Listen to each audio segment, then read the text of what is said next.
The spiritual field, the psychology field, the life coaching field, the self-help field, and the self-development field are all aimed at teaching the public some version of self-empowerment.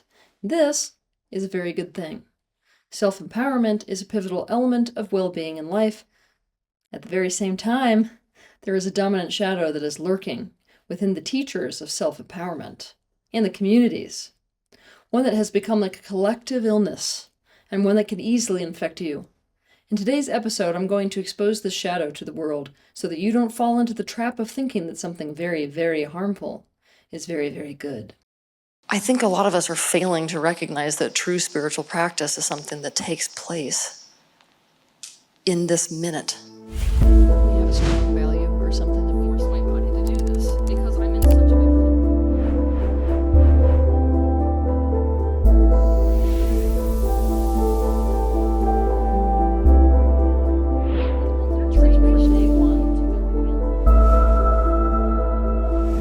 If you start to feel relief, don't feel guilty.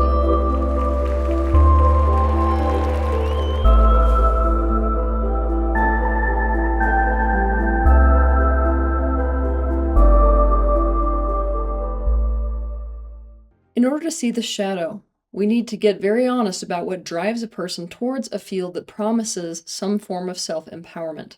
The answer is some form of powerlessness. At its root, to have power is to be able to bring about what you want. So, what makes people go towards any field that promises self-empowerment is that they are having an experience that is unwanted, and they don't know how to bring about what they want instead. It's pain that drives them. Now, let's go a layer deeper regarding the truth, shall we? The absolute number one thing that causes pain and suffering for people, in other words, unwanted experiences, is other people. This means that the very factor that makes the vast, and I mean the vast, majority of people go toward any field that promises some form of self-empowerment is powerlessness relative to other people. And the teachers in these fields are no exception. They are simply the people who have found self-empowerment philosophies and beliefs and techniques and strategies that make them less powerless, especially less powerless to other people. And they are now teaching these things to the rest of the world. Because of this, there is a shadow lurking, and the shadow is this. The drive to not be powerless to others can lead us straight into the illusion and the glorification of independence, and by doing so fall into an ego trap, a very well disguised one. We can become disconnected under the guise of being more connected and perceive ourselves to be more in alignment the more out of alignment we actually are. The teachers in the fields of spirituality, psychology, life coaching, self-help, and self-development, etc., have experienced relational trauma. This is trauma within the context of human relationship. This means they do not feel safe in some way with people. And when this is the case, depending on other people and potentially even being deeply connected to other people is experienced as very, very unsafe. It's only rational then to go in the direction of finding ways to not depend on other people and even to not be deeply connected to them.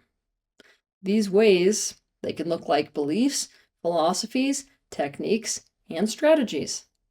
Let's look at some of these beliefs, philosophies, techniques, and strategies that can serve as a tool of disconnection, a trapping of the ego, and a venture into the absolute illusion of independence, shall we?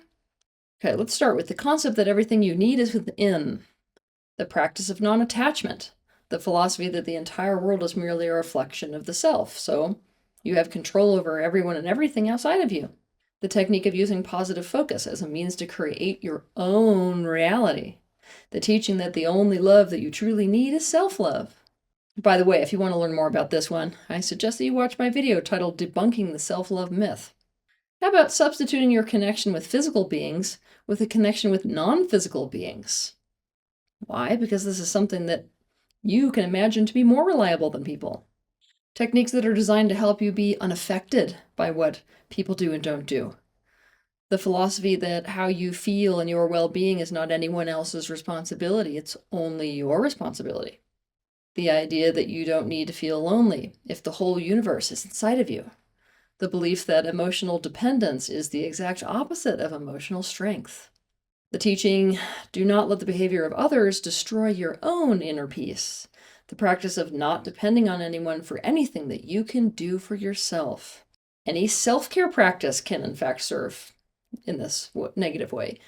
The practice of reframing, which comes from the idea that happiness has nothing to do with anything outside of us, only the way we see the things that are outside of us. The practice of disidentification, only learning from plant medicines, not people. The philosophy that all the answers are within. Emotional self-regulation, practicing affirmations, mirror work, the practice of taking 100% responsibility, acclimatizing oneself to being alone. How about techniques to improve your self-confidence? The teaching that people who are meant to stay in your life will stay, so don't bother over the ones that go. The idea that what other people think of you is not your problem, is their problem. The philosophy that a person has to be whole in and of themselves and happy on their own to be in a relationship. Okay, to be honest with you, this list could go on, and on, and on, and you can probably add thousands more yourself. Hopefully something that you noticed is that even truly beneficial beliefs, philosophies, techniques, and strategies can be twisted and distorted by this shadow. In these fields, teacher and student alike, so many people were absolutely failed and harmed by other people, and it is so tempting to use beliefs, philosophies, techniques, and strategies that feel empowering because they remove any dependence on others and any need for them, and then to justify it as being right to do so simply because it feels less painful and feels more empowering personally. This doesn't mean it's actually true. It doesn't also mean that it's actually healthier. But let's look at this a little deeper, right? When a person is abandoned again and again, it feels more empowering to simply accept that people will always come and go in your life. So to not become attached to them and simply form an attachment to Source or God or an imaginary friend, which, believe me, many people's concept of their spirit guide or their angel is actually just simply that. Why? More reliable than a person, right? When a person is drowning in the confusion of painful family dynamics where their best interests were never cared for, it feels much more empowering to become an expert on human psychology, to sort people into definable groups based off of behavior so you can actually predict them and then find ways to master self-care.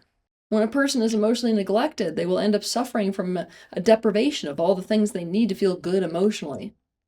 And yet, there is no one there to help them. And so the only hope left is to turn to self-help, right? Where it feels hopeful to read a sentence that says, the root cause of emotional dependence is low self-esteem. Fix your self-esteem and you will not need anything but the security you feel within yourself. When you've been bullied and felt berated or undervalued by others all of your life, it feels pretty empowering to read a sentence that says something like, the only person who can pull you down is yourself. The problem is, these shadow-laced beliefs, philosophies, techniques, and strategies will infect the people who come across them. Why? Because they will immediately appeal to anyone who experienced similar relational trauma. Even very unhealthy things will register as empowering because they remove the dreaded other people factor of life. They eliminate the feeling of powerlessness and unsafety that we have about others. When it comes to any belief, any philosophy, any technique, any strategy, or any practice, we must get ourselves in the habit of looking at the potential downsides or negative consequences, along with the potential upsides and positive consequences of whatever it is we're looking at, right? As it applies to anything that brings us towards self-empowerment, we must be very, and I mean very, very careful that it does not serve as a tool of escapism from our fear of other people, that it does not disconnect us from others more, and that it does not bring us away from the absolute reality of interdependence into this illness where we believe that independence, absolute independence, is possible. You currently live in a time when the world is infected. It is infected with the sickness of the illusion and the glorification of independence. You are living in a time when all forms of dependency are seen as weakness and deficiency. This is an absolute travesty, seeing as how, as a person, you are a relationally dependent species. Your well-being depends on the quality of your relationships. Relationships upon which you can depend. And you did not come here to deny your humanity or to rise above it. You came here to integrate your humanity. This means you must caretake your humanness. And caretaking your humanness means what? Well, for a large part, it means deeply developing connected relationships with people, relationships that are interdependent, the exact opposite of independence. It is also a travesty because independence is a total illusion. There's no such thing as complete self-sufficiency and independence from that which is other. You live in an interdependent universe, and on top of this, you are currently participating in a consensus reality. This means you are here to master relationships, and you cannot be independent, even if you are desperate to be. You are part of a web. Every part of that web affects every other part of that web, and it is up to each one of us whether that effect is positive or negative. The sweet spot of health of this universe, for us, rests squarely in the center of two truths. We live in an interdependent universe where our needs come to us through other people and things. As people, we need deeply connected, interdependent relationships with other people in order to thrive. At the very same time, we can be committed to self-empowerment. Self-empowerment does not inherently imply detaching from others and doing things despite or against others. We can practice the art of self-love and self-integration. Our relationship with ourselves and our ability to bring about what we need and want, i.e. self-love and self-empowerment, will not make you independent. Instead, it will reflect out in your reality in the form of symbiotic relationships. The idea of interdependence and self-empowerment are not, in fact, a contradiction. Have a good week.